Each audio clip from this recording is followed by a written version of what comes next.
नमस्कार, फाइटर समाचार में आपका स्वागत है। पेश आज 1 जून दोपहर 3 बजे राजस्थान की खास खबरें। भरतपुर जिले में आईआईटीएन दोस्त के साथ मिलकर 400 करोड़ की ठगी करने वाले एमबी पास शातिर को भरतपुर रेंज पुलिस ने गिरफ्तार किया है। आरोपी 37 वर्षीय देवेंद्र पाल सिंह निवासी बमरौली प्रयागराज यूपी ने अपने दोस्त शशिकांत का ठगी में साथ देने के लिए 28 लाख सालाना पैकेज वाली नौकरी छोड़ दी। देवेंद्र पाल ने अपने दोस्त शशिकांत के साथ मिलकर शैल कंपनियां बनाई और 400 करोड़ रुपए की ठगी की। मामले में अब तक 4 आरोपियों को गिरफ्तार किया जा चुका है। इससे पहले दिल्ली के मोहन गार्डन से 54 वर्षीय रविंद्र सिंह, 49 वर्षीय दिनेश सिंह और दिनेश की 38 वर्षीय पत्नी कुमकुम निवासी बलिया यूपी को गिरफ्तार किया गया था। फिलहाल शशिकांत और रोहित दुबे फरार हैं। देवेंद्र और बाकी आरोपियों से पूछताछ में सामने आया कि गैंग के सरगना शशिकांत और रोहित दुबे हैं। बीकानेर महिला उत्पीड़न मामले के अपर सत्र न्यायाधीश ने 12 साल पहले नोखा के एक गांव में रात को घर में घुसकर महिला की लज्जा भंग करने के आरोपी को 3 साल के कठोर कारावास और 26,000 रुपये अर्थदंड की सजा सुनाई है। पीड़िता ने 15 नवंबर 2013 को नोखा थाने में रिपोर्ट दी कि 14 नवंबर को वह अपने गांव के झोंपड़े में परिवार के साथ सो रही थी। इस दौरान रात को रासीसर के तालरिया दास निवासी विजय पाल उर्फ विज्जू राम बिश्नोई खिड़की से कूदकर अंदर घुसा और दुष्कर्म का प्रयास किया। उसने शोर मचाया तो मुंह दबा दिया। इस दौरान दादी जाग गई और लाइट जलाकर देखा तो आरोपी दुष्कर्म का प्रयास कर रहा था। दादी ने बीच बचाव किया तो आरोपी ने दादी पर हमला कर दिया और भाग गया। पुलिस ने आरोपी को मौके से पकड़ लिया, मामले की जांच की और कोर्ट में आरोपी के खिलाफ चालान पेश कर दिया।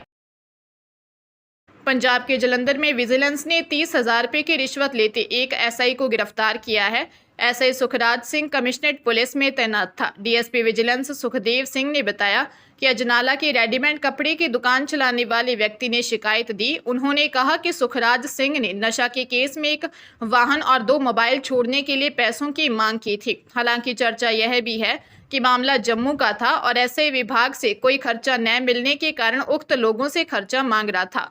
शिकायत मिलने के बाद विजिलेंस ने ट्रैप लगाकर एसआई को 30,000 की रकम के साथ वर्कशॉप चौक के पास से गिरफ्तार कर लिया। 3 माह बाद सुखराज राज की रिटायरमेंट भी थी। इस एसआई को एक एनकाउंटर के दौरान गोली भी लगी थी। बीकानेर जिले में 641 बैंक खाते संदिग्ध मिले हैं, जिनमें करोड़ों रुपयों का लेन देन हुआ है। पुलिस अभियान चलाकर इन खातों की पूरी जानकारी पड़ताल करेगी। ऑनलाइन ठगी करने वाले शातिर लोग बैंक खाते कमीशन या उधार पर लेते हैं और उन खातों में ठगी की रकम ट्रांसफर कर निकालते हैं। पूरे प्रदेश में 1,11,307 बैंक खातों को संदिग्ध माना गया है। पुलिस मुख्यालय ने ऐसे खातों की लिस्ट जिलों को भेजी है। बीकानेर जिले में भी अलग अलग बैंकों के 641 खाते ऐसे हैं जो पुलिस की जांच के घेरे में हैं। इन खातों से करोड़ों रुपए का लेन देन हुआ है। साइबर अपराधों की रोकथाम के लिए 25 जून तक अभियान चलाया जाएगा, जिसमें संदिग्ध बैंक खातों की पूरी जांच पड़ताल की जाएगी। इनसे लेन देन की पूरी जानकारी जुटाकर खाता धारकों से पूछताछ की जाएगी। ऐसे खाता धारकों के खिलाफ मुकदमा भी दर्ज किया जा सकता है। प्रदेश के राजस्थान शिक्षा सेवा के तहत काम कर रहे शिक्षकों के लिए खुशखबरी है। उच्च शिक्षा मंत्री डॉक्टर प्रेमचंद बैरवा की ओर से कॉलेज शिक्षा के 583 शिक्षकों को पदोन्नति का लाभ देने का अनुमोदन करने के बाद आयुक्तालय कॉलेज शिक्षा ने भी आदेश जारी कर दिया है। आयुक्त डॉक्टर ओम प्रकाश बैरवा के अनुसार CAS के अंतर्गत होने वाली DPC का लंबे समय बाद आयोजन हुआ है। 2 साल बाद उच्च शिक्षा में शिक्षकों को पदोन्नति का लाभ मिला है। डॉक्टर ओम प्रकाश ने बताया, पदोन्नति के लिए कुल 32 विषयों में 632 आवेदन प्राप्त हुए, जिनकी विभागीय समिति ने जांच की। इनमें से 30 विषयों के 583 पात्र शिक्षकों को CAS का लाभ दिया गया। इनमें से 245 सहायक आचार्यों को वरिष्ठ वेतनमान, 77 सहायक आचार्यों को चयनित वेतनमान, 79 सहायक आचार्यों को सह आचार्य पद पर पदोन्नत किया है, 182 सह आचार्यों को प्रोफेसर बनाया है, 5 शिक्षकों को रिव्यू पदोन्नति का लाभ दिया है। हरियाणा के जींद में एनआईए की टीम ने एक जिम संचालक की यहां रेड की। हालांकि अभी तक रेड के कारणों का स्पष्ट पता नहीं चल पाया है, लेकिन बताया जा रहा है कि जिम संचालक की तरफ से एक सस्पेक्ट बैंक खाते में रुपए ट्रांसफर किए गए थे, इसलिए इसकी जांच के लिए ही टीमें पहुंची हैं। एनआईए की टीम जींद के सेक्टर 8 में जिम संचालक की कोठी पर पहुंची। घर के सदस्यों को अंदर ही रहने के लिए कहा गया, जबकि मुख्य गेट को बंद कर दिया गया। इसके बाद टीम ने जिम संचालक से पूछताछ शुरू कर दी। जानकारी के मुताबिक जिम संचालक ने अपने बैंक अकाउंट से किसी सस्पेक्ट बैंक खाते में रुपए ट्रांसफर कर दिए। हालांकि जिम संचालक ने भी अपने किसी जान पहचान वाले के कहने पर ये रुपए ट्रांसफर किए हैं। जिस बैंक खाते में ये रुपए ट्रांसफर हुए हैं, उन पर एनआईए की नजर थी। करौली जिले में वर्ष 1989 में हुई एक हत्या के आरोपी को करौली पुलिस ने गिरफ्तार किया है। 35 साल से पुलिस और आरोपी के बीच लुका छुपी का खेल चल रहा था, पर पुलिस को अंत में करौली पुलिस को सफलता हासिल हो ही गई। पुलिस ने यूपी के बरसाना से साधु का वेश धारण किए हत्यारोपी 67 वर्षीय रणवीर जाट को गिरफ्तार कर लिया। रणवीर जाट ढिंडोरा गांव का रहने वाला है।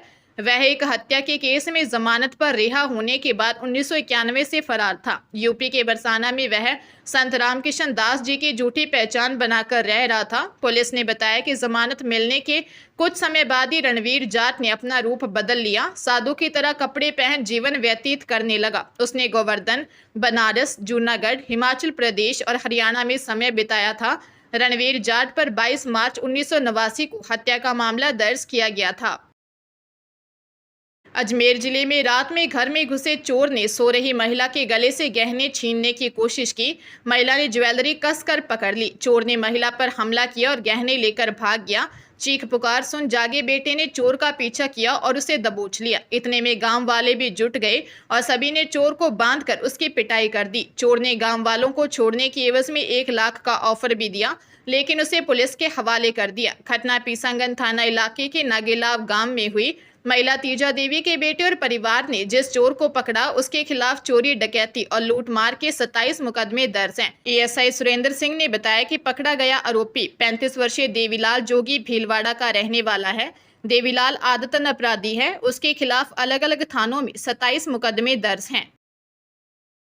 राजस्थान में होनहार बेटियों के लिए खरीदी गई 100 करोड़ की हजारों स्कूटी कबाड़ हो रही हैं, जबकि 13,000 से ज्यादा बच्चियां इन स्कूटी को पाने के लिए पिछले 2 से 3 साल से बार बार चक्कर काट रही हैं। इन स्कूटियों में जंग लग चुकी है। टायर, बैटरी खराब होने के साथ साथ 1 साल का इंश्योरेंस भी खत्म हो चुका है। सरकार और वेंडर कंपनी के बीच अनबन के चलते इन्हें बांटा ही नहीं गया है। सरकार ने प्रदेश की बेटियों के लिए मुफ्त स्कूटी देने की 3 योजनाएं चला रखी हैं। कालीबाई भील मेधावी छात्रा स्कूटी योजना, प्रियदर्शनी स्कूटी योजना और देव नारायण स्कूटी योजना।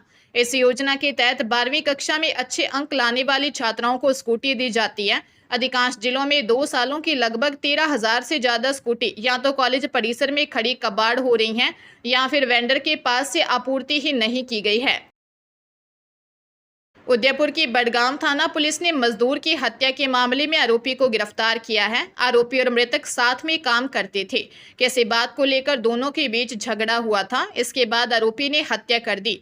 थानाधिकारी पूरण सिंह राज पुरोहित ने बताया कि आरोपी रोहित यादव निवासी फर्रुखाबाद यूपी को गिरफ्तार किया है। आरोपी रोहित का साथी विजय सिंह से किसी बात को लेकर झगड़ा हो गया। ऐसे में रोहित ने विजय सिंह के साथ मारपीट करते हुए उसे गंभीर घायल कर दिया। उसे हॉस्पिटल ले जाया गया, जहां डॉक्टरों ने मृत घोषित कर दिया।